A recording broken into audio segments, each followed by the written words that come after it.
Good morning, everybody, and welcome to week 2 of Catalyzing Action in Complex Systems. Week 2, we're focusing on working with difference and dissent. It was wonderful to meet those of you that were able to check in, and those of you that weren't, please do if you have time. I'd love to just hear a little bit about where you're at. And it's clear that you're an incredibly impressive group of leaders, really working, wearing many hats, and leading in a lot of complex systems at different levels. So hopefully this material is very relevant, and it's an honor to get to work with you and learn with you over the next few weeks. Um, I'm going to just reflect back a little bit of what I heard in the check-in, and this is really the beginning of that sense of how we start to map the systems. Also, because this week we're interested in difference and dissent, and the idea of polarities, I'm going to name a little bit of a polarity that came out in the check-in, which is really the sense that for many of you, you're really enjoying this kind of series so far, that there's a real sense of the learning is resonating, and it's very applicable, and there's a richness. You're starting to see a need for some shift in the way that you see the world and the way that you work. And at the same time, the online space is challenging for some. And there's this kind of almost sense of dread coming into this module, just given what a busy time of year it is and how it feels like it's really hard to kind of keep up in this time when you have so much going on. And so I just want to say that do your best. Know that the timelines are somewhat flexible. That this week and next week, I'm hoping that you do submit your homework at the end of the week so that we can make sure that you've really landed the concepts. But other than that, it's all due at the end.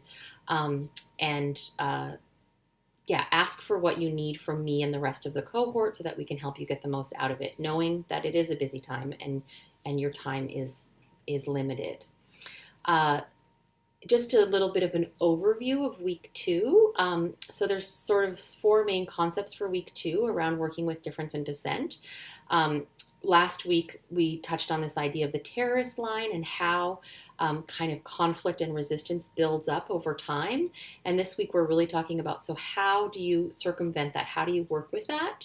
And I think there's a couple of things. One is just knowing how to make the strategic choice of when to lead and when to collaborate, when hierarchy is the status quo and you don't have a choice to change that, or when it is actually better to just divide and conquer, or when it's really important to share decision making, understanding the risks, understanding the benefits, and making that decision kind of intentionally and wisely. And then when you do decide to make collaborative decisions, when you do decide to share the power for the decision, we're offering a 4-step process that can allow you to do that. And that's really one of the things we want you to practice this week. And then we're also talking about the idea of polarization. So when people don't feel heard, when important voices aren't able to come out, that we start to see the dissent mobilizing and building up, and we find these kind of 2 intractable sides, which we're obviously seeing kind of proliferating a lot in North America and the kind of global political scene right now. So to kind of understand that concept and understand how to relate with it when it's happening in the outer world, and how to hopefully work skillfully with it when it's coming into our meetings, into our systems, into our communities and organizations. So this week, the homework is to practice making a decision with this 4-step process that we're introducing. I'm just going to go over it really quickly. I know it's in the notes, but I want to just kind of reinforce it. So there's a sense of how do we bring all the voices out? So the first thing we do is really generate lots of options by encouraging all the views and by kind of slowing down at the beginning so that there's a sense that people really feel like they can be heard, and we don't just rush to the first good idea.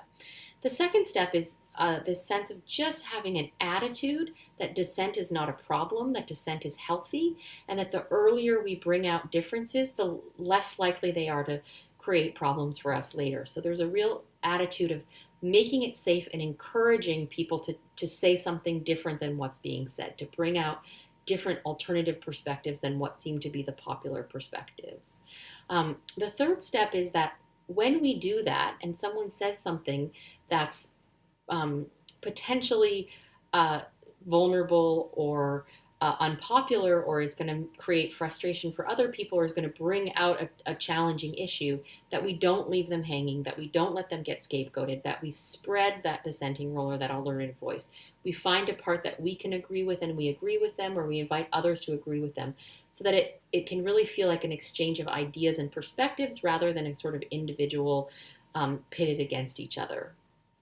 Then when we sort of have got all the ideas on the table and there's clearly a majority or a popular view that's kind of holding sway, we check with the voices that are kind of in the minority percentage to say, we want you to be bought into this view. We want you to come along with the decision. What do you need? You're seeing something that we're not seeing. You have some real wisdom. Your perspective matters. What would help you feel like you could buy in and come on board?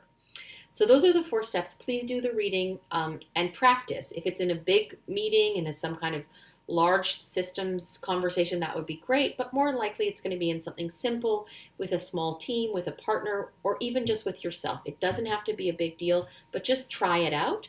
And I also want you to notice over the next 5 weeks that I'm going to be using these 4 steps as I facilitate the online discussion, and just try to notice me doing it and track it so you can kind of see it happening.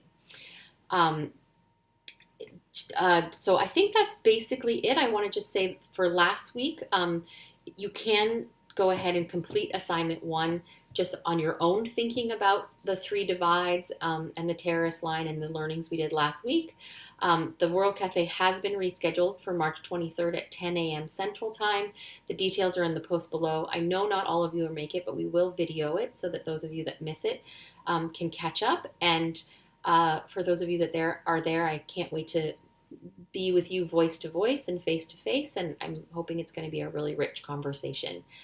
Looking forward to seeing the questions and the discussion and your homework at the end of the week, and I hope you have a very safe and blessed week in all that you do. Bye.